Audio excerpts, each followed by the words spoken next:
this video, I will explain you about the extrinsic semiconductor. So in my previous video, I had explained you about the intrinsic semiconductor. So that is the pure semiconductor. But now we will see what is extrinsic semiconductor or what is the doped semiconductor. Okay, so we know that the intrinsic semiconductor, in intrinsic semiconductor, number of electrons is equal to number of holes. Means there were electron hole pairs generated at room temperature. There were sufficient number of free electrons available and they were responsible for the conduction of the electricity. So what happens when temperature increases, the resistivity decreases. Okay, so what happens, the conduction increases because more number of electron hole pairs are generated. So we said that the semiconductor, it has negative temperature coefficient of resistance. Okay, so now another way of increasing the conductivity or varying the conductivity of the semiconductor, it is to add the impurity to the crystal, to the semiconductor crystal. We are going to add the impurity, and we also know that we have fifth group element and the third group element. Silicon and germanium, they belong to fourth group, that means which has 4 valence electrons, and the third group elements, they are nothing but we can say it is boron, aluminium, okay, then gallium, indium. These are the third group elements which has 3 valence electrons. 3 valence electrons. Fifth group we can consider bismuth, arsenic, antimony, and then we have phosphorus. These are the pentavalent, that means 5 valence electrons. Okay, so depending upon this only we will be classifying 2 types of extrinsic semiconductor. So what happens is, like, I will consider a pure sample, means a small sample of the pure silicon. So now what happens, if I add small amount of impurity, okay, small amount of impurity, the conductivity of this semiconductor, it can be varied. Okay, that process is called as the doping. So the process of adding impurities to the pure silicon, that is nothing but it is doping. So we have 2 types of impure semiconductor or extrinsic semiconductor. So one is our n-type semiconductor and the second one is the p-type semiconductor. Okay, first one is n-type and second one is the p-type semiconductors. Why do we name this N and P? We will see, because the majority are electrons. Majority carriers are electrons in this case, and here it is holes in this case. So we were considering P for holes and N for electrons, because N is nothing but negative, P is nothing but it is positive, right? So holes had a positive charge, electrons is a negative charge. So what happened? The name is N and P. Okay. So first let us consider n-type semiconductor.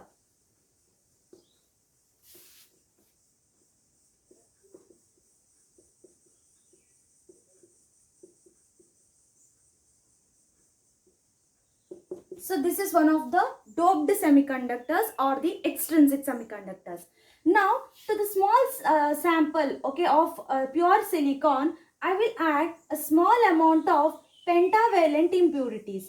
Pentavalent. See, the name says penta, 5, valent means 5 valence electrons. Okay, this impurity I am going to add it to the small amount of pure silicon. Now, whatever we are going to obtain, that is a doped semiconductor, is n-type semiconductor. We can see how the crystal is formed for this.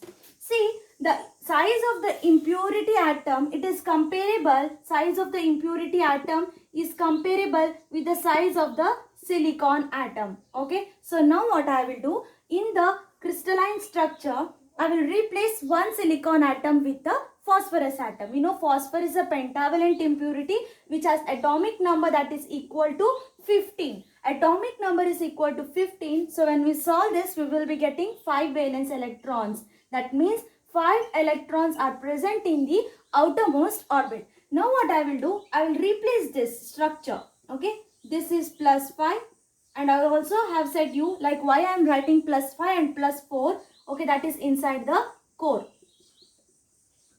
Okay, so this is the structure now.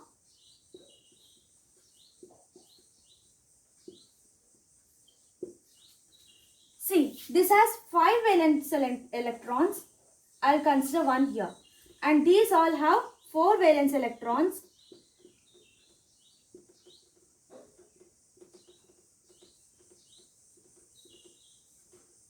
So complete this structure. Okay. So now what happens? 4 valence electrons out of this 5 electrons, they are involved in the covalent bonding with the neighboring silicon atoms. These all are silicon atoms and this is your phosphorus atom. Why plus 5? Because we know 5 electrons. So 5 electrons, okay, that is revolving around this.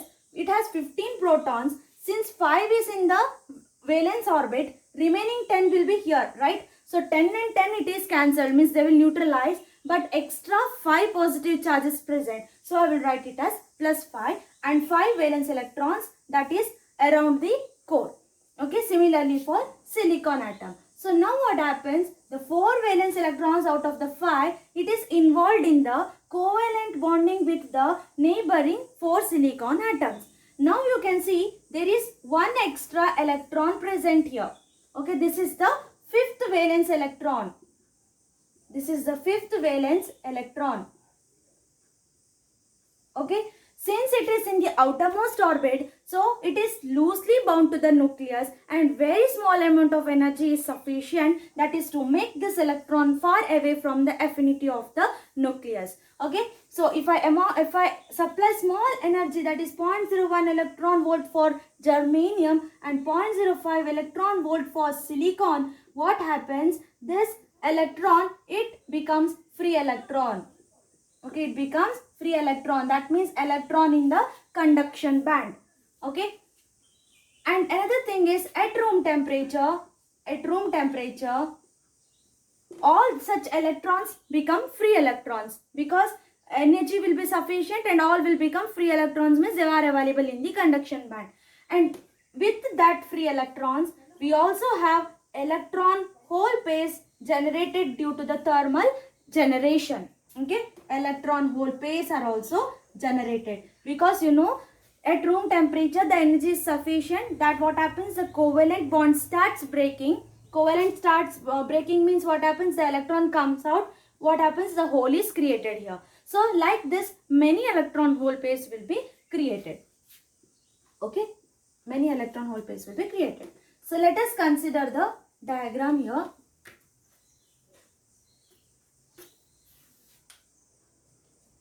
See,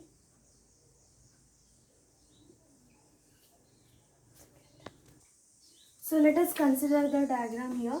Okay, so this is the conduction band, this is the valence band. We all know that, right? So I will consider an acceptor level that is very close to the conduction band. This is the acceptor level.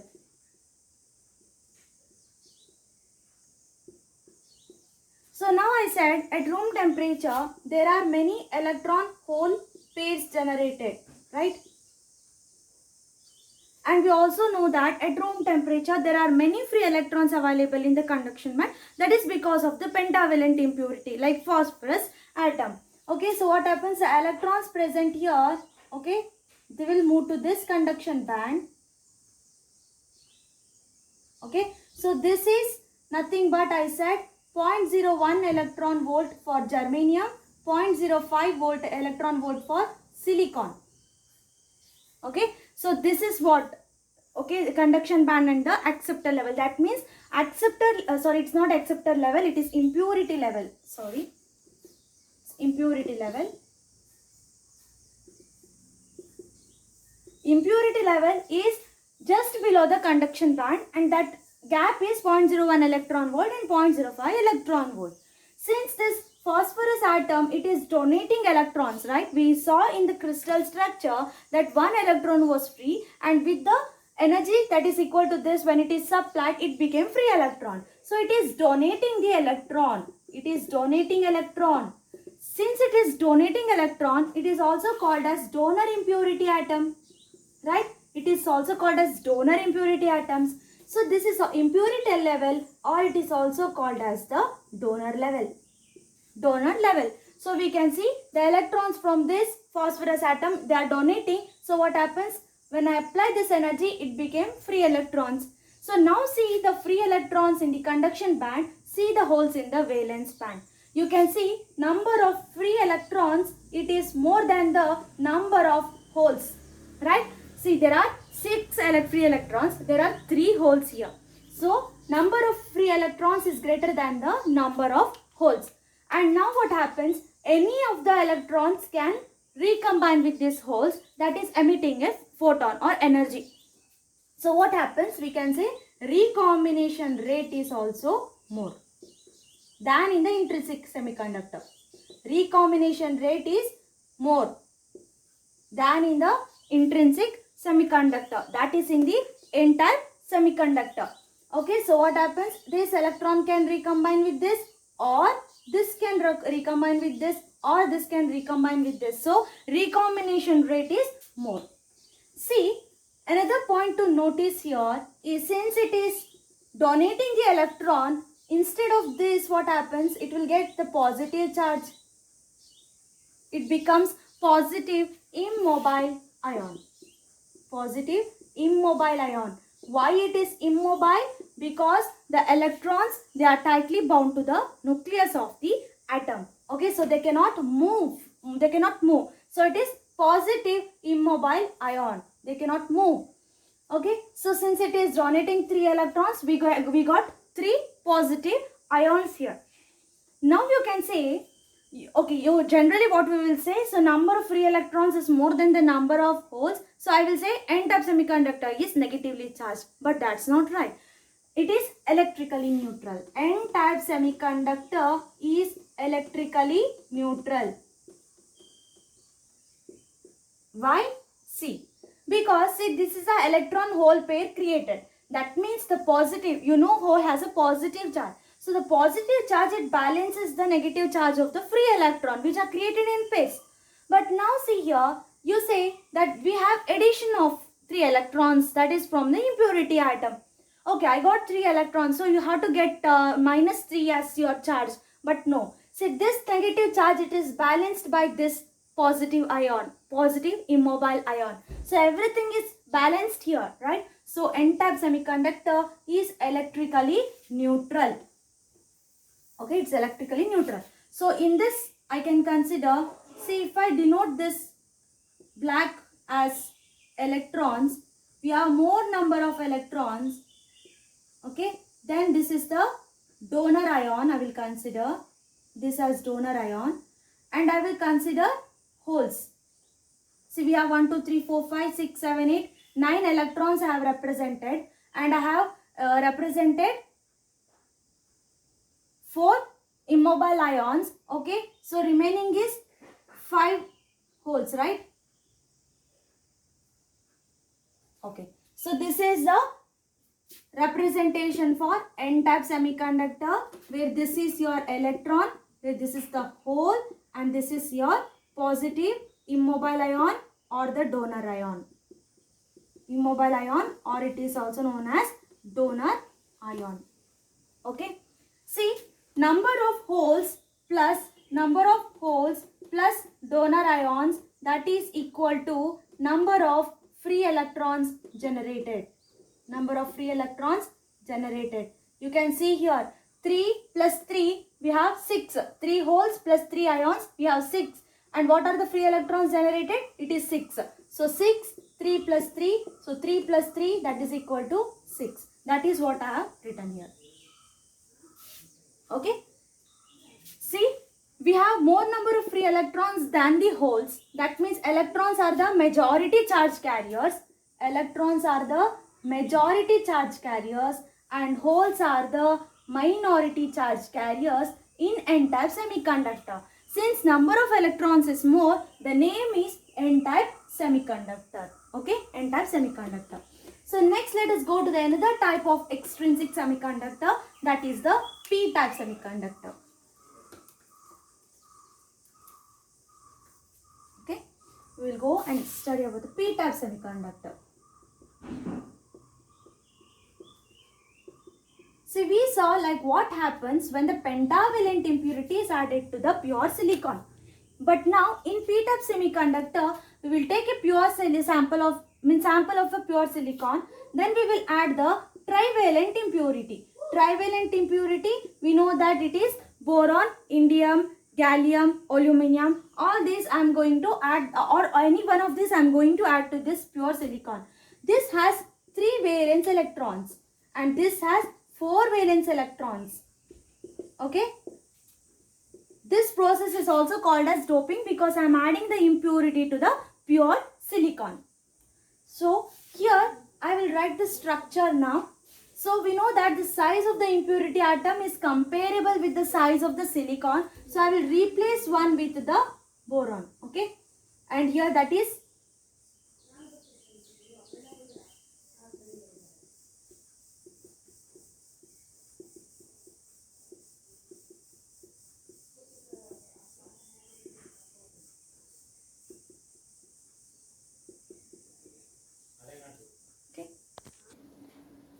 this boron, it has only 3 valence electrons and all the silicon atoms, they have 4 valence electrons. So complete this crystal structure.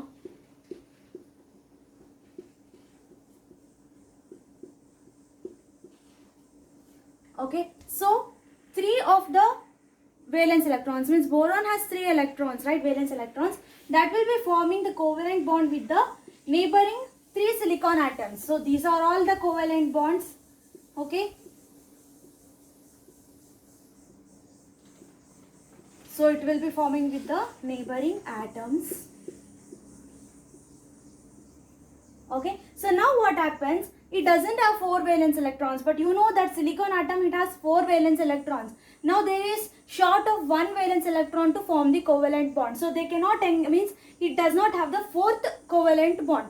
Okay, so now what happens? It's like a single electron, right? Single electron. So this has an affinity, that is to attract the other electrons to form the covalent bond. So now what happens? From this one, this electron, it will come and it forms the covalent bond with this electron. It attracts this one. So what happens? There is a covalent bond formed now. Okay, but what happens when this electron, when it leaves this place, there is a vacant place created. And we know that that vacant place is nothing but it is a hole which is, okay, having the positive charge. Now you can see that this impurity atom, it is accepting the electron. So it becomes acceptor atoms, acceptor impurity atoms. Which one? That is a 3rd group elements. They will be acceptors of electrons. Now since it is taking the electron from the neighboring covalent bond, now what happens? It will be gaining the minus charge. So it will be negative immobile ion. Immobile ion because they are confined to the nucleus, okay, and then they cannot move, okay, they cannot move. So it is immobile ion. Now you can see that there is a hole. There is a hole. From this only we can say that there will be more number of holes in the p-type semiconductor when compared to that of the electrons. So now if I consider the energy band diagram, okay, this is the conduction band, this is the valence band. Now I will consider an impurity level that is close to the valence band, okay, and the difference between this will be 0.01 electron volt for germanium and 0.05 electron volt for silicon. Now you can see at room temperature, few of the covalent bond breaks, and what happens? There will be electron and hole pairs that will be created. Okay, electron and hole pairs will be created. That is at room temperature. At room temperature. And now what happens? More number of holes will be created. Okay, because you can see that an electron, it jumps to this position, that is to form the covalent bond. Likewise, we can say it donates the electron here. Okay, electron jumps to this. Okay, so electron jumps to this. So there is another hole created. Electron jumps to this. So another hole is created. So now you can see the number of free electrons in the conduction band is less than the number of holes in the valence band. Okay, number of electrons is less than the number of holes in the valence band. And you can see this is your impurity level. Since it is accepting the electrons, we can also call it as acceptor level. In n-type semiconductor, it was called as a donor level, but in p-type semiconductor, it is called as a acceptor level. Okay, since this is accepting electrons, it will be gaining negative charge. And from this also, I said like n-type semiconductor is electrically neutral. Likewise, p-type semiconductor is also electrically neutral. It is also electrically neutral. So this is also electrically neutral, because see, you can see number of electrons, number of free electrons plus number of negative immobile ions, that is also called as acceptor ions, that will be equal to the number of holes. That will be equal to number of holes. From this I can conclude this, right? So number of holes is greater than the number of electrons. So since the number of holes is greater, this can be called as a p-type semiconductor. And it is electrically neutral because see, the electron hole pairs that is created here, okay, so they will be balancing each other. This negative charge is balanced by the positive charge of this hole, and this hole, that is a positive charge, it will be balanced by this negative charge of the ion. Okay, negative charge of the ion. So it is electrically neutral. We can also write like this. Okay, this is holes and this is the donor ion. You can consider electron. So from this we can say number of holes is greater than number of electrons. There are sufficiently large number of ions. Okay, and we can say number of holes will be greater. It is very large. Number of holes is large. Okay, so this is the p-type semiconductor. It is electrically neutral. Even n-type semiconductor is electrically neutral, and